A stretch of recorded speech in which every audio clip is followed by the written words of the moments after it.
आणि आज आल्यानंतर एक समाधान वाटतं की व्यवसायामध्ये थोड्या दिवसामध्ये आमच्या या लंके परिवाराने अतिशय चांगल्या पद्धतीची प्रगती मला पाहायला मिळाली. मी ज्यावेळेस आल्यानंतर पूर्ण हा शॉप फिरून पाहिला, डेअरीचे काही प्रोडक्ट पाहिले.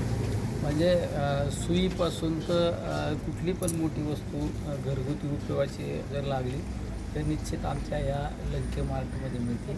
त्याचं निश्चित एक समाधान वाटतं की व्यवसाय कसा करावा चिकाटीने या सगळ्या गोष्टी. आणि आजचा सर्व परिवार व्यवसायामध्ये या ठिकाणी असतो. एक त्याचं निश्चित आज समाधान वाटतं. भाऊ, पण तुमचं नाव लंके आणि यांचं नाव ते तुम्हाला पहिल्यापासून खूप मानतात आहे. म्हणजे मी पण बघतोय 4-5 वर्ष झाले तुमच्या नावाने त्यांचा व्यवसाय लंके मार्ट आणि तुम्ही खासदार साहेब लंके, काय सांगू शकता याबद्दल? म्हणजे योगायोग म्हणण्यापेक्षा आम्ही सगळे एका परिवारातले माणसं आहे.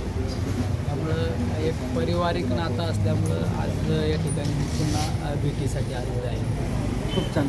अंदरमावळ कसं वाटलं भाऊ तुम्हाला? आज तुम्ही अंदरमावळमध्ये आलात तर परिसर किंवा मावळचे लोकप्रिय आमदार सुनील अण्णा शेळके, तुमची तब्येत पण बरी नव्हती, त्याबद्दल काय सांगू शकता भाऊ? नाही, अंदरमावळमध्ये येण्याचा बऱ्याच वेळा योग आला. आमचे सहकारी मित्र या भागाचे कर्तव्यदक्ष आमदार सुनील शेळकेंबरोबर मी बऱ्याच वेळा या भागामध्ये आलेलो आहे. त्यामुळे या भागाशी माझे नेहमी एक जिव्हाळ्याचा संबंध राहिलेला आहे.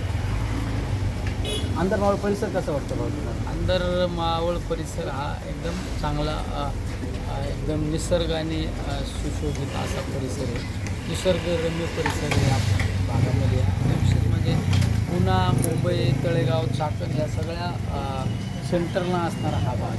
त्यामुळे या भागाची प्रगती फार थोड्या दिवसामध्ये अतिशय चांगली मोठ्या प्रमाणात प्रगती झाली आहे. मग तुमची तब्येत कशी आता?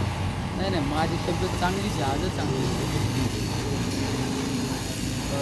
काय सांगू शकता तुम्ही? काय देऊ शकता पुढच्या वाटचालीसाठी राजू लंके यांनी?